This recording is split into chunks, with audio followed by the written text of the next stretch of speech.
Hello,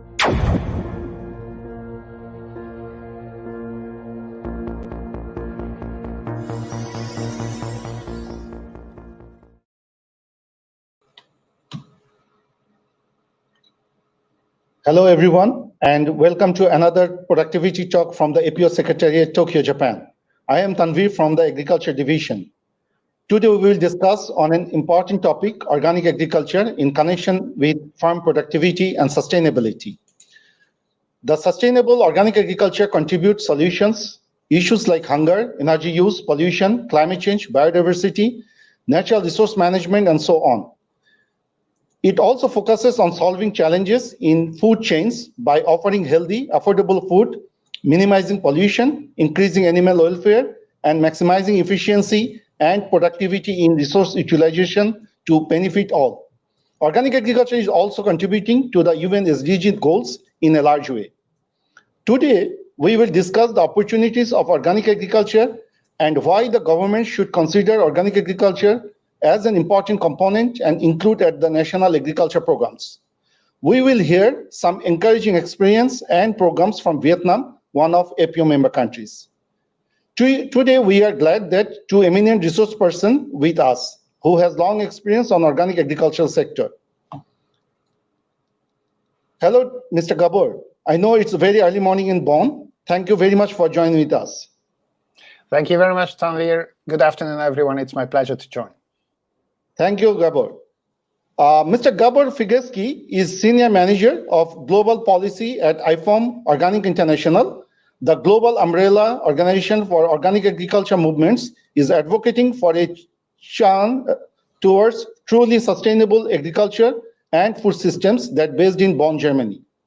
Gábor is leading the planning and implementation of the organization's global advocacy activities and coordinates farmers' representation in the UN Environment Major Groups Facilitating Committee and acts as one of the organizing partners for the Farmers Major Group for the HLPF on Sustainable Development. We have another expert today, Dr. Thu Nguyen. Hi, Dr. Ha, how are you? Thank you, Dr. Tanvir, for inviting me to join APO Productivity Talk. Good afternoon, everyone, and Mr. Gábor, nice to meet you too. Pleased to meet you. Thank you, Dr. Ha. Dr. Ha is actually the head of Department of Agrochemistry of Vietnam National University of Agriculture. She did her PhD in bioenvironmental sciences, soil science from the Tottori University, Japan. Dr. Ha had long experience on working on different projects related on biogas residues, biomaterial production, organic fertilizer, waste management, and so on. So thank you, both of the speakers, to join with us today. And before moving to the discussion, I like to request audience to leave your questions in the chat box, and we will try to answer them during the Q&A session. Please don't forget to add your name and country. At first, I'd like to request Mr. Gábor to share your insights on how organic agriculture is important and its economic and ecological benefits. Dr. Gábor. Thank you very much, Tanvir, for a very kind introduction. And also, I would like to say a big thank you to the Asian Productivity Organization for inviting us to this very important event. What I would like to talk to you about is productive organic agriculture. And I would also like to shed some light on the economic and ecological benefits of organic agriculture. My name is Gábor Figeczky, and I work for IFOAM-Organics International. We are actually the global umbrella organization for organic farming and organic food systems. We have over 800 members and affiliates all over the world. In all arable continents, as we like to put it.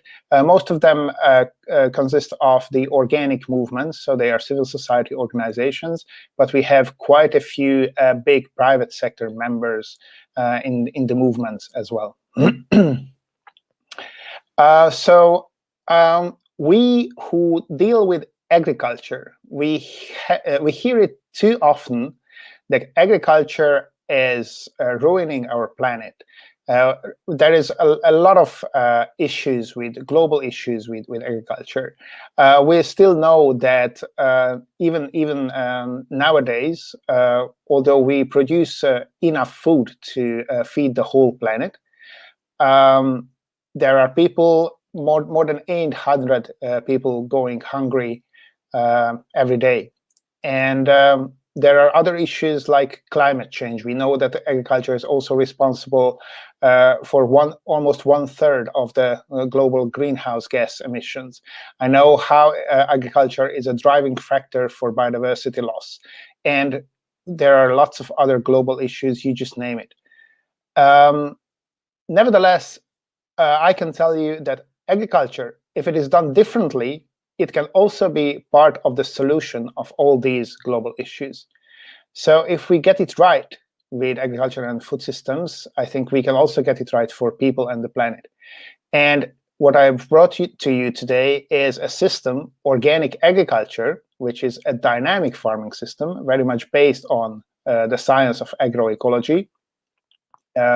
It really has practical solutions which address the major global challenges, and it is a forerunner of truly sustainable agriculture. Organic agriculture is based on 4 principles.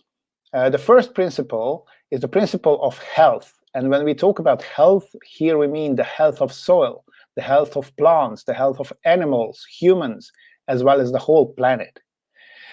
The second principle is the principle of ecology. This is to show you that organic agriculture is based on living ecological systems, really, and it works with these systems. It works in cycles, and it emulates them and helps sustain them. The third principle is fairness. It's very important within organic agriculture to ensure fairness for the human participants in the system, to ensure a joint environment and life opportunities. The fourth principle is the principle of care. And this fourth principle is very much about the future generations. So it's about the planet that we want to leave to the future generations, and organic is also taking care of that. If we want to take a historic look at organic agriculture, how it developed over the last 100 years, then we need to go back to 1920, when the first pioneers, the first visionaries, developed this whole idea of organic. As opposed to the mainstream agriculture, which was already practiced and already invented. That's when also chemical agriculture started to flourish. Then, as organic agriculture was put into practice and all sorts of different practices were collected from all over the world, organic started to be codified. And there was this niche market development for those consumers which were interested in such products. And then within organic agriculture, the standards, or private standards, as well as public regulations were developed. With that, also there was a development which wanted to look at the global recognition of such an approach within agriculture, and also trying to mainstream organic agriculture. And some can argue that it also came a little bit with the reduction of the original principles of organic. And this is why we came up with the idea a couple of years ago to have organic 3.0. So the first one, the pioneers were the 1.0, then the 2.0 approach was the marketing part when the standards and codification came, and the third one is about true sustainability in agriculture and food systems. So the real contributions of the original idea of organic agriculture to solving global issues. What sort of a system organic is? Organic very much has a systems approach. It is core to the development of organic agriculture. We really think in closed cycles, and when we think in a holistic way about agriculture, and thereby it is very much a core issue for organic, that it can be locally adapted. So it's very much based on the local conditions that agriculture has to work with. And this is why it is also suited to short supply chains, which even increases its sustainability. It is focusing on the community, so also community solutions are key for organic agriculture. Organic agriculture is very knowledge intensive, as opposed to industrial agriculture or mainstream agriculture, which is input intensive. But nevertheless, if you buy organic, then we are paying the true cost. So you might have experienced that organic is sometimes, within the current market conditions, is more expensive than mainstream food. And this is the reason, because here we really pay the real price, not like when you buy cheap food, and then the rest of the society bears the costs in the form of health costs, as well as environmental costs, and then social costs. So with organic, you actually pay the full price.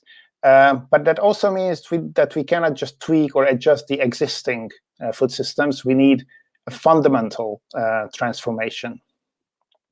And this has already been acknowledged at the highest level. And the highest level is, of course, the United Nations level.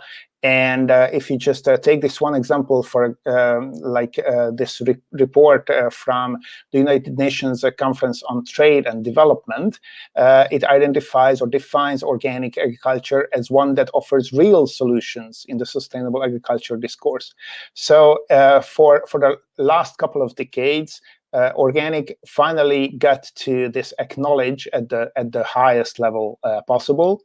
And even these reports state that the world is ready and need for all these answers, or this paradigm shift that organic can bring about.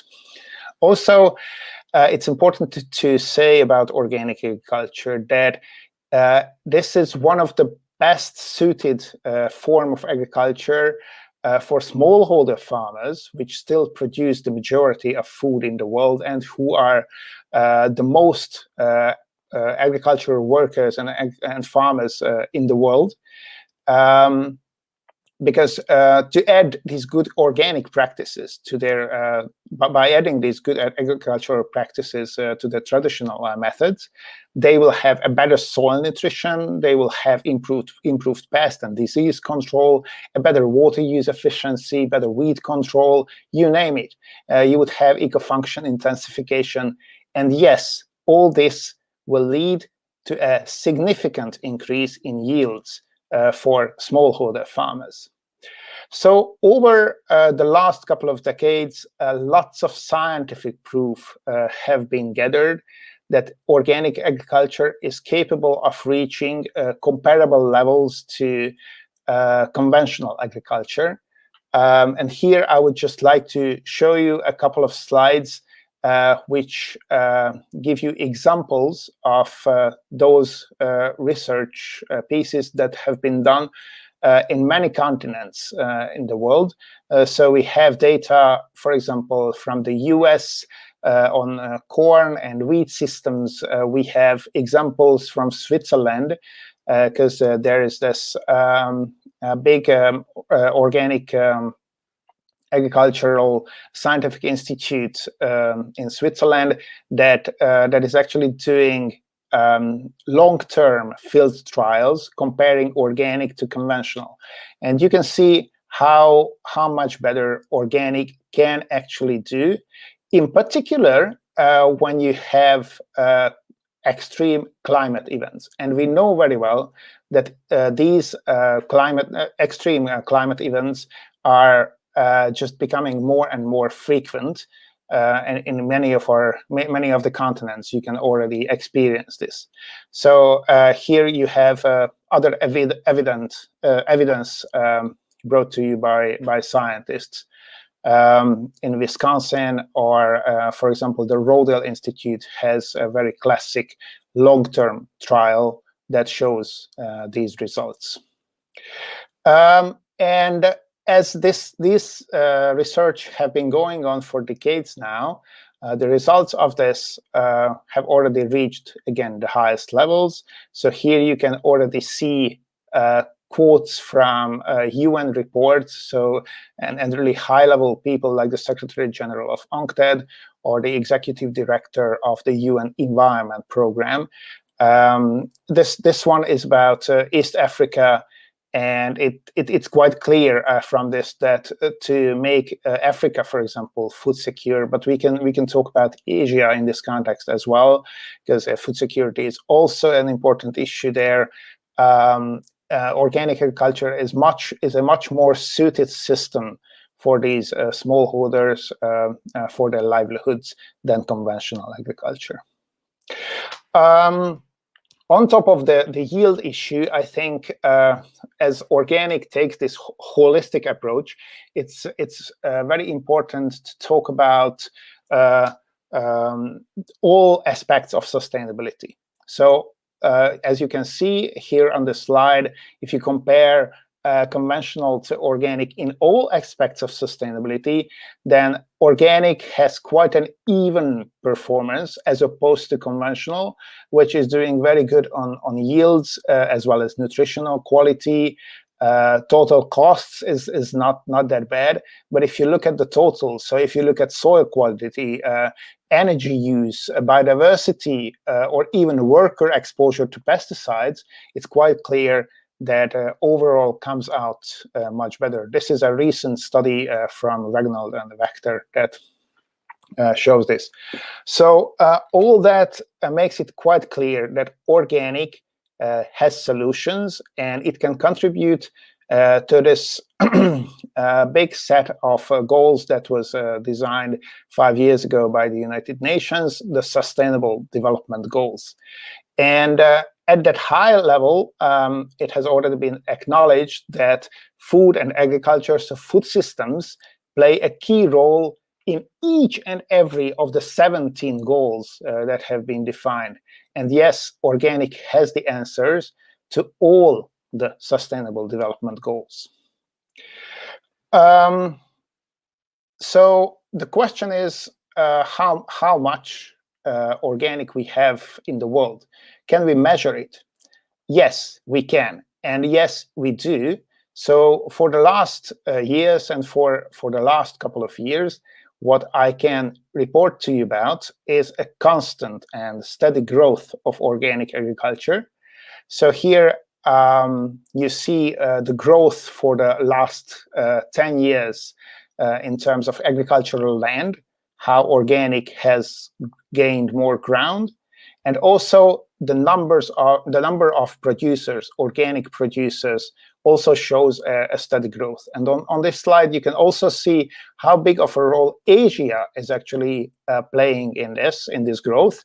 And in particular, India is very much a forerunner in organic agriculture, particularly in the number of organic producers. When we talk about organic, I think we should not forget the demand side. And we also should take a look at the factors that is driving this change, that is driving the change in the mindset of consumers. So why organic is such a success story. And I think besides the environmental considerations that are very much there, so people start to be more conscious about climate change, biodiversity loss, plastic, water pollution, and so on. And organic is clearly doing much better on these aspects. The health aspects are also very, very important, in particular with the non-communicable diseases. Recently, it has been coming up very much. But unfortunately, last year and this year, we have a pandemic, which also brought very interesting market trends all around the world. So you can see retail shops popping up everywhere, and digitization becoming mainstream in terms of natural products, in terms of healthy products. And of course, there is a much bigger demand for organic products due to COVID-19. So why isn't organic agriculture still not the mainstream? So why it is not still the mainstream agriculture? The answer is that we don't have the right policies in the countries, as well as the subnational levels in place. Whereas we have subsidies for fertilizers and for mainstream agriculture already established for decades, for organic agriculture much less exists. And this is why we tried to help the policymakers by gathering all the good examples of policies that are there in the different countries in a huge report that is freely available on our website. And we would like to emphasize that if you introduce all these policies for organic agriculture that is already very much there for mainstream agriculture, then you can bring about a change. So if you change the fertilizer subsidies to investment in research and investment in extension services, capacitating them to learn all the locally adapted solutions, then you can bring about a big change towards sustainability in agriculture. Based on this report, we want to offer further assistance to the policymakers that would want to come on board for this change. So we have established a forum, a food policy forum for change, for them to find a safe space where they can share experiences on how to design, how to implement these policies, which is, I can tell you, quite a task. So we should be thankful for those policymakers which are the forerunners in this sector. And with this, I would like to thank you very much for this attention, for your attention, and thank you very much again for the invitation. Thank you very much, Gábor. It's a very excellent and insightful presentation indeed. And I can imagine that it's really difficult to explain all the advantages of organic agriculture within this short time. When actually the organic agriculture is a full holistic approach and covering the sustainable food systems. And we need to calculate the true cost accounting, not only the yield itself. So I will back to you later in the Q&A session. And now I'd like to invite Dr. Thu Nguyen to share Vietnam government initiatives, policies, and overall programs of organic agriculture, and also what are the challenges remains and how it should be addressed. So Dr. Ha, please. Yeah, thank you very much, and good afternoon, everyone. Today I will share the insights on Vietnam's policy to promote organic farming and some of our achievements. Next, yeah. My presentation will go through four main parts. First, we'll review the main points of Vietnam's policy for organic agricultural development. Second is the updated national programs and some activities of Vietnam Organic Agriculture Association. And the third, we move to some lessons learned and some successful story about organic products of Vietnam. And the last is some challenges we have to face with and future perspective. Next. Okay, let's move to the reviews of organic farming policy framework. As you can see, before the year 2017, we have no specific policy for the development of organic farming. However, I'm happy to say that after the year 2017, Vietnam legislation has enacted multi-level policy document to support organic farming. And that is the first time the law on crop production that comes to effect from the first day of this year spanned a section for organic cultivation. And during the period of 2018 and 2020, the government approved decree number 109 on organic farming production, and even national projects on organic farming development with the decisions number 885 Besides, Vietnam government also has policies to encourage enterprise investing to agriculture, including organic farming. And as you can see, many national programs, such as programs on biotechnologies, programs on green growth, or new rural development, has been contributed to organic farming implementation. Next. So our general goals of organic farming development projects is to develop organic agriculture with high economic efficiencies, certified products along complete with regional and international organic agriculture standards, sustainability and ecological friendliness. For more details, with economic aims, we hope to increase added values, production areas along with good and constant crop years, build domestic market together with enlarged exporting market. To get products certified, we have to improve quality products and also improve certification system. And in addition, government accelerates to increase organic fertilizers, biofertilizers, biopesticides to improve soil fertilities. Next. Now let's move to the promoting policies of the government for organic farming. To achieve the above goals, the government has proposed multi-aspect support to enterprise and farmers, including tax preference. For example, the land use tax, import tax for biological products, and income tax, and also support to get credit loan, and so on. And local authorities will make the plans and management organic farming development as well to give the priority of products like rice and tea, peppers, coffee, and all the ministries play roles in the management and implementation of organic farming. Next.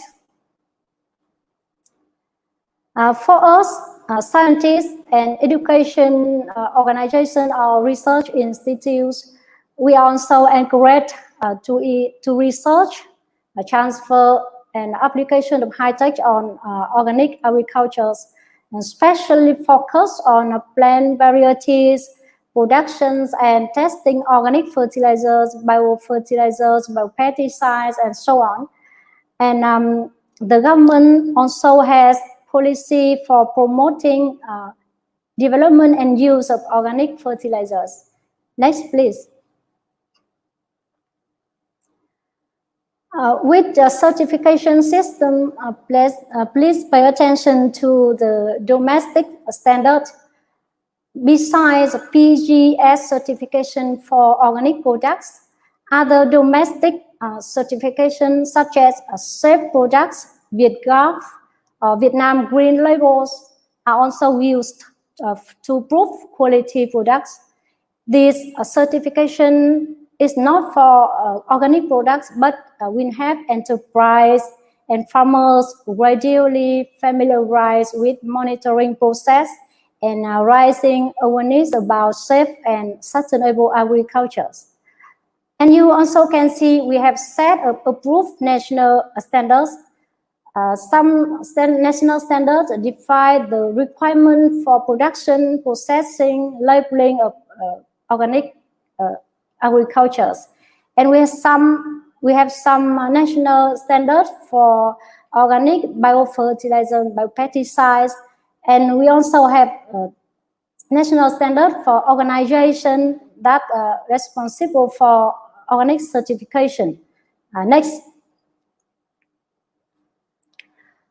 Okay, here are some national programs in the period of 2006 to present. To implement organic farming development projects, funding from government and local government are mobilized through all these national programs. And since the year of 2006, Vietnam's government has had national programs for biotechnologies until the year 2020. And from this year, it is continued by another programs until 2030.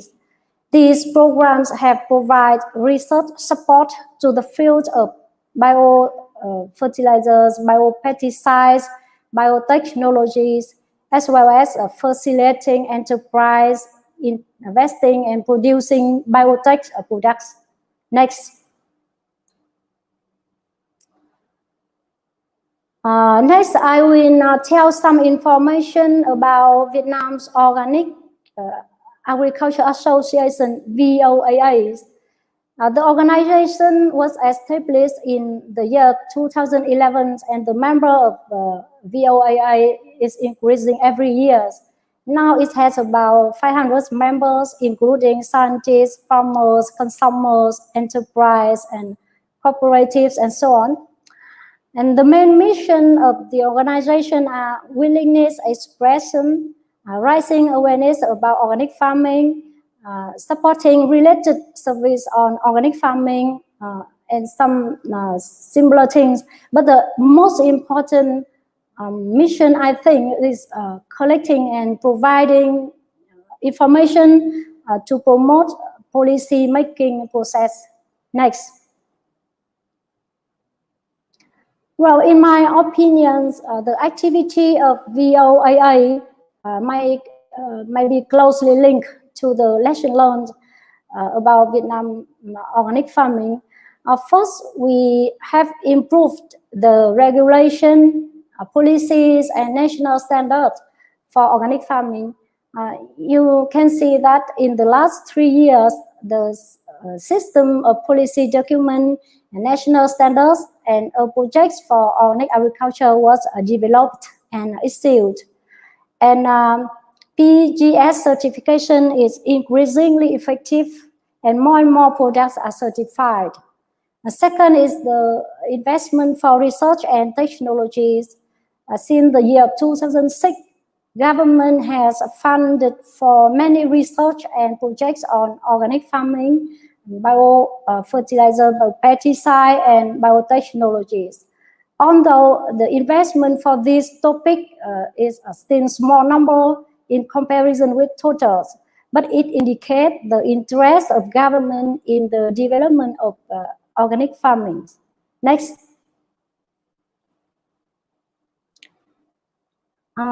Here's some successful stories about organic products in Vietnam. As all you know, rice is one of the most famous products of Vietnam, and organic hoa sữa rice is one of typical successful story about organic products. Organic hoa sữa rice is certified by the USDA and used by Control Union Netherlands. And it is also the first rice cultivation models in Southeast Asia to be certified by United States and European countries.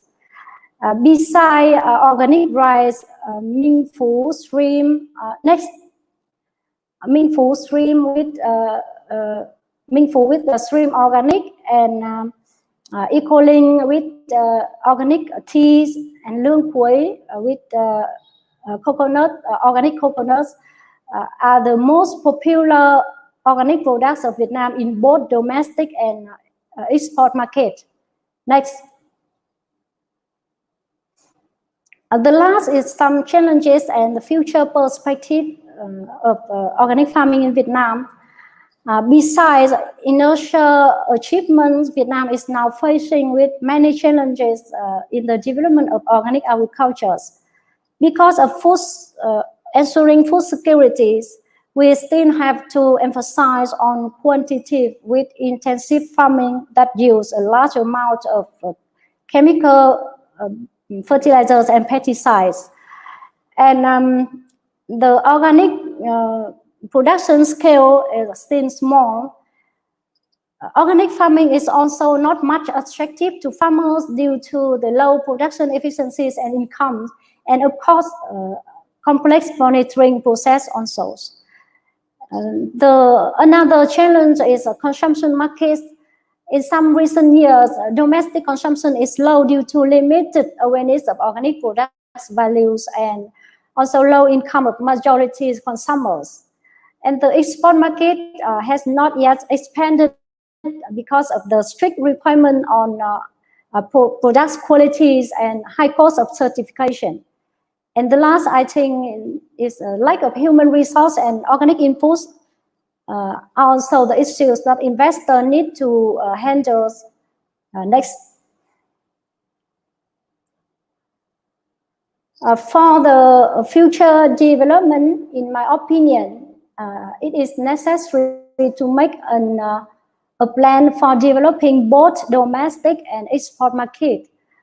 Strengthen public-private partnership inside countries and international cooperation are very important ways to get products certified. Next.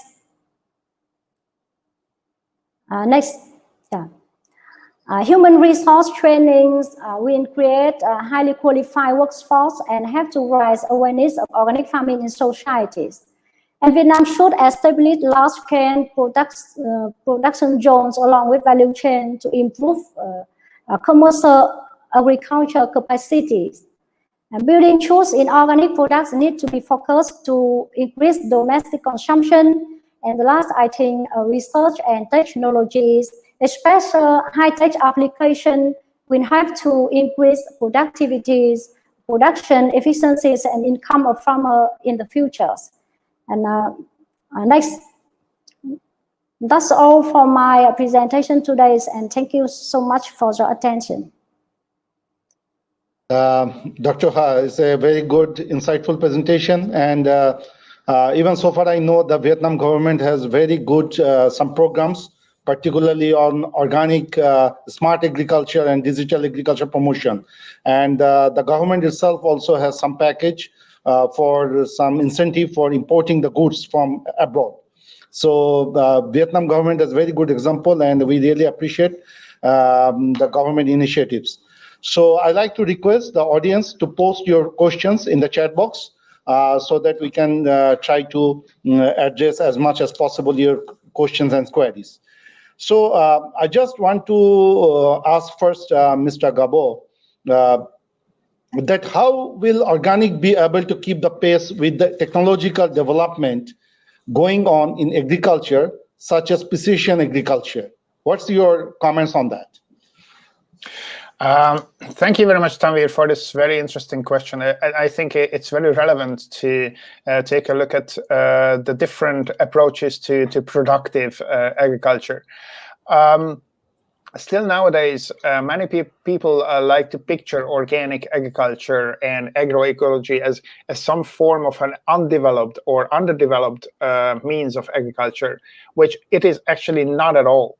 So a lot of innovation is coming from organic farmers, and the main idea here in organic farming is really to work together with nature and work with locally adapted solutions. So our farmers, organic farmers, are really the ones who have the best knowledge about their local conditions and about the conditions that they are doing farming in.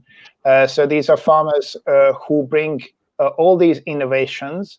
And even though precision agriculture have brought about quite some change in terms of sustainability as well, because it predicts the overuse of fertilizers or the overuse of pesticides, organic brings this new perspective that it actually turns everything that is in nature to its benefit. So it doesn't work against nature. So with these solutions, with these locally adapted solutions for smallholder farmers, organic still has a lot to offer. Thank you, Gábor. Actually, before going to Dr. Ha, I just want to ask Mr. Gábor that we received one question from Malaysia, Mr. Mahlok. The question is, how can small-scale farming be cost-effective in pest control like fruit flies, grasshoppers, ants, others. So do you have any response? Yeah, so like I said, the key word here is, again, we need to find a locally adapted solution. So here from Europe, for example, I cannot really tell you how to do pest control for ants, for grasshoppers, for whatever that you have to deal with in your localities. But the most important thing is that most probably your farmers already have the solution. And the main thing here is to look into the solutions that are already there, scale them up, spread the word about them.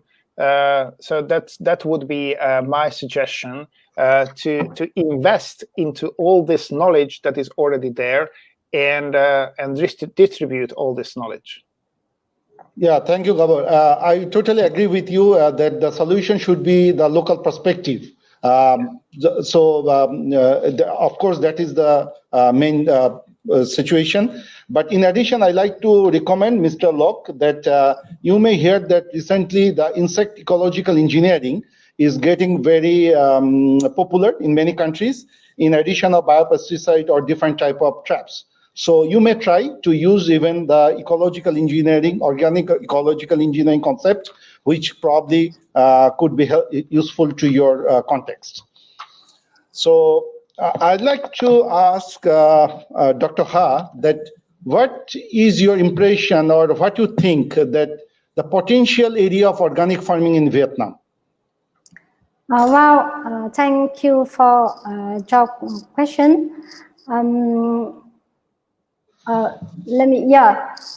I think for local authorities, many provinces and cities have approved and committed to implement their organic farming plans by spending production areas and part of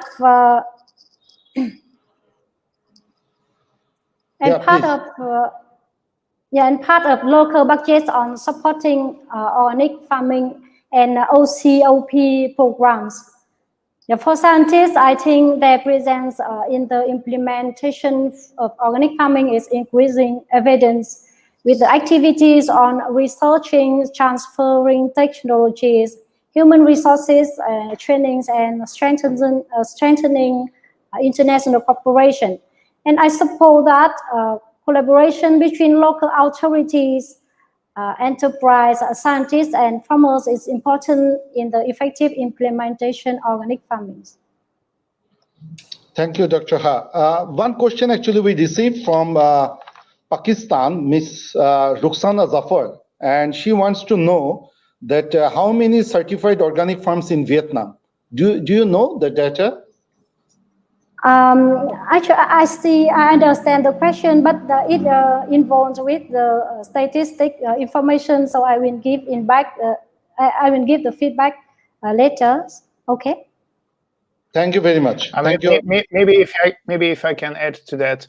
So FIBEL in Switzerland is collecting data from all over the world about the number of organic farms, and as well as the agricultural land under organic farming. But unfortunately for Vietnam, the data is still lacking.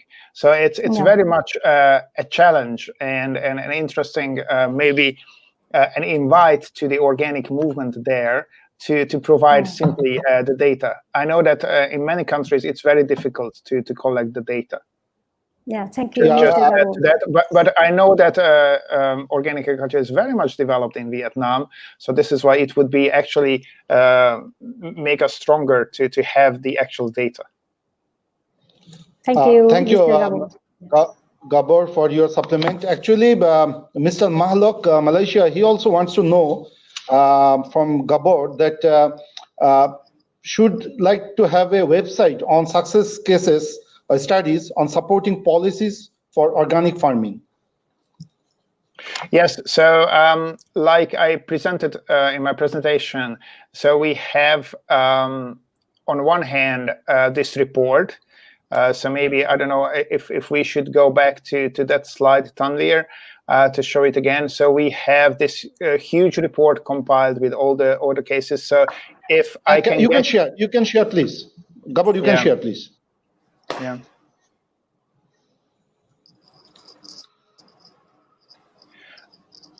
So on one hand, we compiled a huge report, and we compiled a global policy toolkit on public support to organic agriculture and agroecology. And here you can see the link on the slide, and this is freely available. That's one thing I wanted to share. And the other one is, which might be very relevant for policymakers, is this one.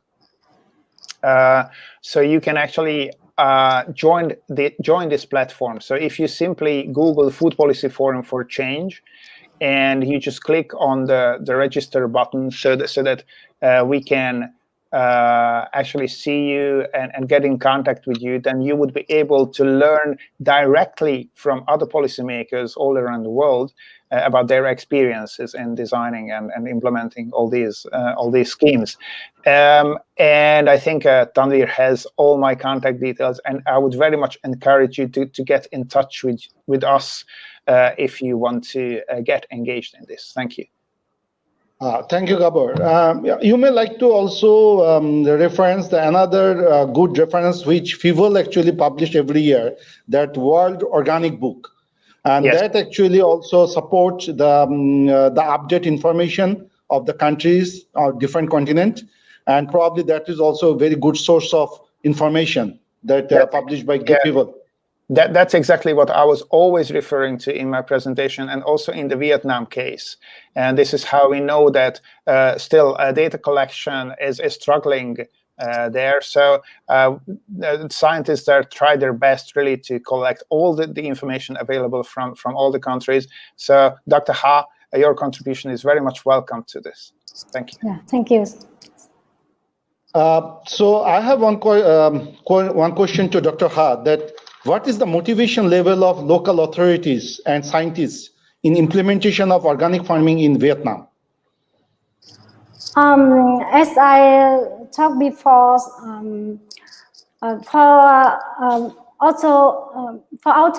local authorities,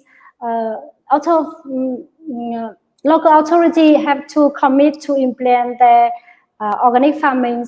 And actually, many provinces spend a part of local budgets on supporting organic farming and OCOP programs.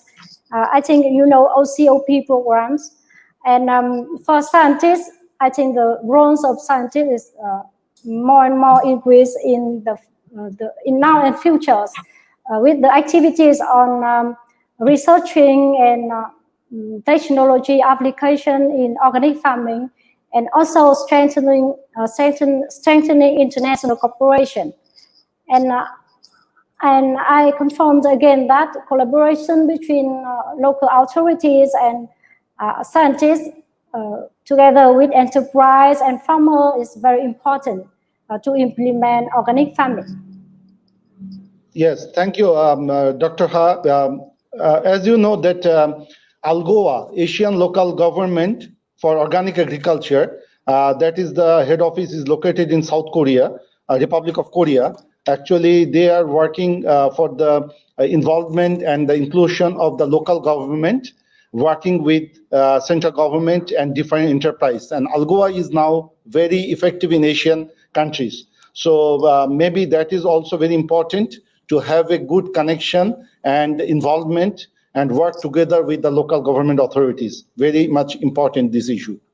Yes. For the promotion of organic agriculture. Yes. So Gábor, I just have another question to you, that how successful is organic agriculture is feeding its innovations into mainstream agriculture? Thank you very much, Tanvir, for the question. Like I said, organic is very much based on innovations, on local innovations. So even at the highest level, when we look at, for example, the IFED report on rural development, the International Fund for Agricultural Development acknowledges organic farming as a forerunner in terms of sustainability. So all these techniques that are used in organic agriculture, if we think about composting, if you think about mulching, if you think about crop rotation, that is all very much a basis of organic systems. Or if you think about animal welfare, These are all issues that are now very much filtering into the mainstream agriculture. So organic, I think, has a lot to offer on that front.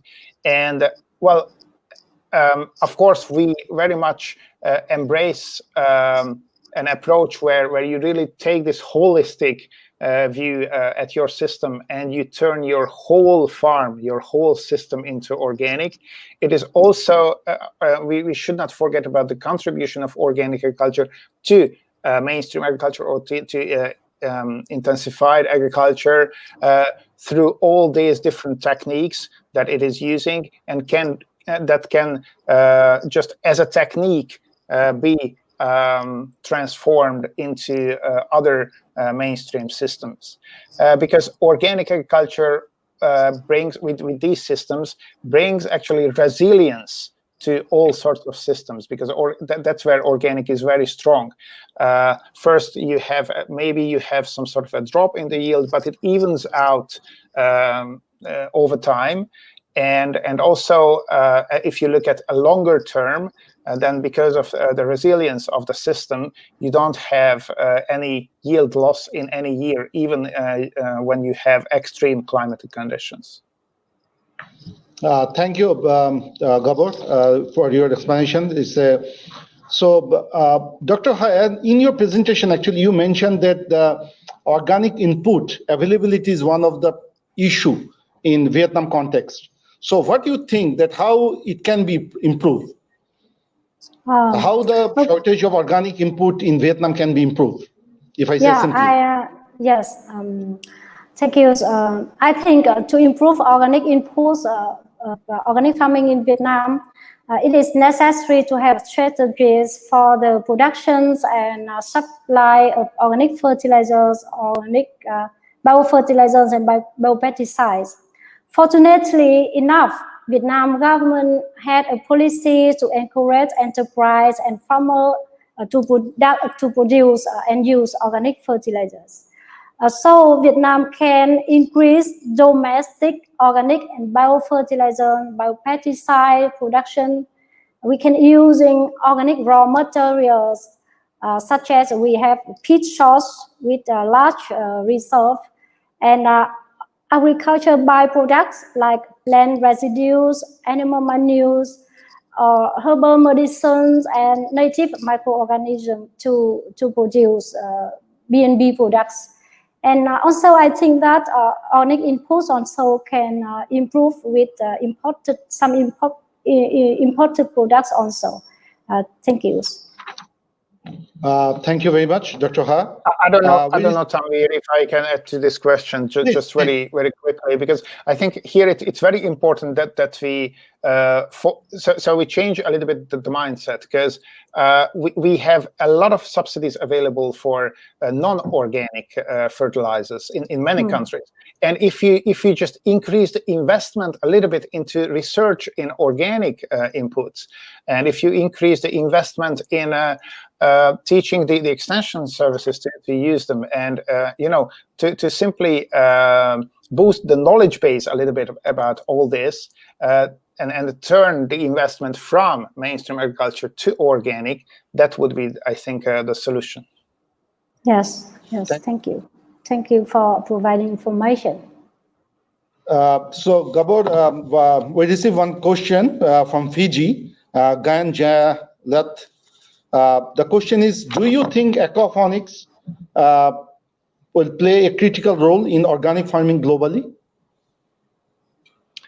Well, at the moment, what I can say about aquaponics, that it is not embraced as a system by organic agriculture, and I don't think at the moment aquaponics is aligned with the principles of organic agriculture. But as it is coming up so much in many geographic locations in the world, we are right now looking at it.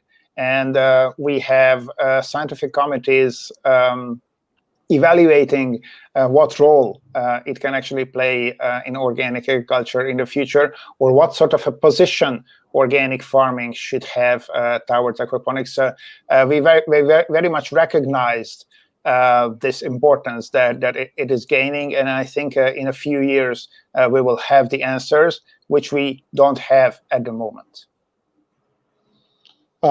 Thank you. Yeah, aquaculture is a big issue for organic agriculture perspective. We receive another question from Mr. Sanjay Nair from India. The question is a bit like soil health being related to essential element depletion, how it can be replenished, that means supplement, especially in case of nitrogen, which gets first depleted. I think the question can be like this, that how to manage quickly depleting soil essentials such as nitrogen. Gábor, I'm not sure the questions is really understandable to you, or even I'm not sure. Yeah, I mean, I think what we work with within organic agriculture is basically all organic inputs that we can get, and of course as sustainably sourced as possible. So anything produced on farm can be used as a fertilizer. So basically we use a lot of manure to make up for the nitrogen lost, but usually nitrogen is not really a big issue in organic systems. That's what I can already share. The bigger issue we have with phosphorus, that's the element which is very much needed in agriculture, and that's what it is a bit more difficult, and this is why we need other inputs and other supplements in organic agriculture. Nitrogen is I think less of a problem in case there is enough on farm or other inputs available, which again I would draw the attention to the necessary investment in research, as well as the production of the necessary inputs. Yeah, thank you, Gábor. I don't know if I got the question right. Sorry. Yeah, maybe somehow we adjust, but if it is not enough explanation, we will request Mr. Sanjay to clearly mention your question so that we will back to you in later. I'm happy to get back. Yeah. If the answer is not satisfied to you. So actually we get one opinion from Thu Nguyen, and the opinion is output of organic farmer is the best importance. I don't know the output of organic farmers. What is your opinion, Ms. Ha? So output of organic farmer is the best importance. Yeah, I see the question. Actually, I also agree with Mr. Thu because output of organic output is very important with the farmers. Because as so in my presentation, I said that organic farming is now not so much attractive to farmer because low incomes, low production efficiencies, and I think if we can increase the added value for farmers, it will be better in the future.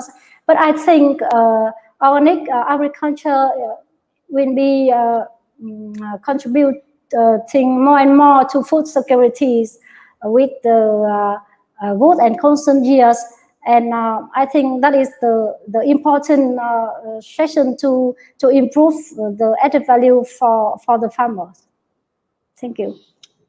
Thank you, Mr. Gábor. Actually, one question from Rao Sabur, probably from Pakistan as well, that any example of certified organic farm for best productivity in comparison of conventional farm in the world? Yeah, so in my presentation, I think I brought quite a few examples which were scientifically studied in many continents. So we have examples from, for example, the Rodale Institute, which have been running a long-term trials between to compare organic to conventional. But we have also research done. A long-term research done by FIBL, so this is the Organic Institute in Switzerland, also comparing the two. And also we have science from Africa. The FIBL is also doing a lot of studies with actual farmers. So where it's not the research institute doing farming, but actually real farmers in Africa doing conventional as well as organic farming, and they do comparative studies. So maybe I can share some of these studies with you later. I can get back to you with these. Yeah, we have many examples, but we also have examples from Asia. Yeah, thank you very much. Yes, I think they have. We have a lot of scientific evidence that prove that organic agriculture is very much compatible with the conventional. But of course, we need to be mindful that it is not immediately comparable. We have to give enough time, at least 3 years. That is the basic conversion period you have to allow. And also sometimes you have to give long-term experiment to give the actual result for the comparison with the conventional system. And another question I received from Bangladesh, that is from Rafiul Haq, and his concern is that organic input is a major concern. Yes, it is of course major concern in all over the Asia and Europe or any continent. So the question is, what kind of intervention would ensure it well? Gábor, any comments? So I think we covered this issue a little bit in an earlier question, and I can still say that yes, we are aware of this problem. We are just an NGO working on these issues, but we collect information from all over the world, and this is definitely one of the top. It's in the top 3, I would say, when it comes to organic. And what I would still encourage countries is to invest in research, particularly for the local context, to find the best inputs that fits their farmers. And I would also encourage countries to work with the farmers, because some farmers might have already found local solutions for organic inputs. And what we would need to find, these solutions and scale them up and invest in these, and also capacitate the extensionists, the extension services to learn about these and then spread the word. And of course, it needs investment in terms of investment to the private sector to help them exploit locally adapted organic inputs. Thank you very much. And actually, thank you to all the viewers for your questions and comments, and of course, for joining this APO Productivity Talk. Unfortunately, the session has come to an end. And I'd like to thank Dr. Ha and Mr. Gábor, of course, for joining with us, sharing your thoughts, insights, and provide a lot of reference papers. And we hope that the organic agriculture will continuously grow as per current trend and contribute to sustainability and the food safety and security. So we'd like to request the viewers to join the upcoming APO Productivity Talks. And I like to end today's session. We thank all of the viewers and our resource persons. So thank you and goodbye. Yeah. Thank you very much. Goodbye. Thank you very much and goodbye. Thank you.